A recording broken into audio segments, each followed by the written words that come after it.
So for today's video, I'm going to be doing a 1-year recap of what I've done to this roof with this roof rack. But before we start that, let's go back to how it looked.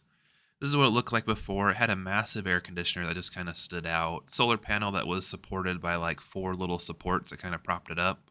And then like that front light bar is just on like 2 supports that kind of held it. Everything kind of shook a little bit, is a little noisy.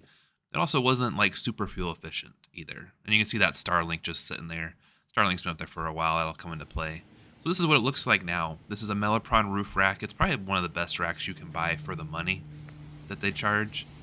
And you can just see how streamlined I have made it now over time. So let's kind of go over it. This will mainly be a review video, but this first part will be something new for my subscribers that have watched for a while. So this is the Melapron roof rack. It does have a wind deflector on it. And you can see how I've pretty much like streamlined that entire roof as much as I could. But when I put these 2 solar panels on, I don't know if I changed the way the air, like the current went over the top of the van, but I created like a huge hum. And it was just, you could kind of hear it over the radio. So I 3D printed these little vortex generators just to see if I could organize the airflow better so that I didn't have it. I put them at each corner of the front wind deflector, and then I also put them along the top of the light bar as well, just to try and see what happens.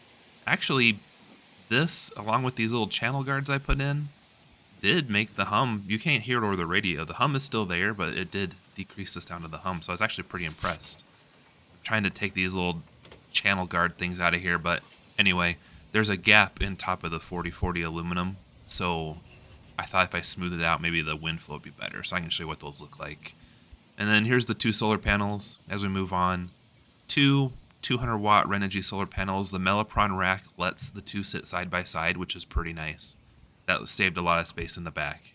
And then like I was saying, here's that channel. I don't know, I can't remember what it's called exactly, but it basically just fits in the channel of the top of 4040 aluminum. Just presses in. It kind of is like a dust and water protector, which isn't the purpose. I mainly was using it for airflow. I thought maybe the wind going through there was making a little bit of noise. So continuing on, after the solar panels, I ordered from Cut2Size Metals these aluminum panels. I've kind of customized them a little bit so that they work for me. And then coated them, obviously, with truck bed liner. And then I also mounted my traction boards on the top. Just used a generic mount. I have these little pins in. These little pins are kind of starting to show some rust. You can also see how aluminum is kind of oxidizing in the sun. It's kind of turning kind of copper colored. But these panels, or this back traction board stuff, this has been up here for like 4,000 miles now, so it's holding up pretty well. They've actually stayed tight. I haven't had to tighten them. And then here's that Starlink mount that I talked about. It's from Veritas Vans. So the Starlink is inside here. It's all protected from hail, bad weather, and it's been up here continuously for like a year and a half now. At first I used magnets, but now it's on the roof rack. And then I got my Outequip Pro air conditioner. Super low profile, so it's just, I want everything to be smooth. I also kind of want to go for symmetry here. I kind of wondered if the traction boards would affect airflow as it goes through these little grooves, so I thought maybe I should make it symmetric so that the airflow, if it does disturb it, it's the same on both sides.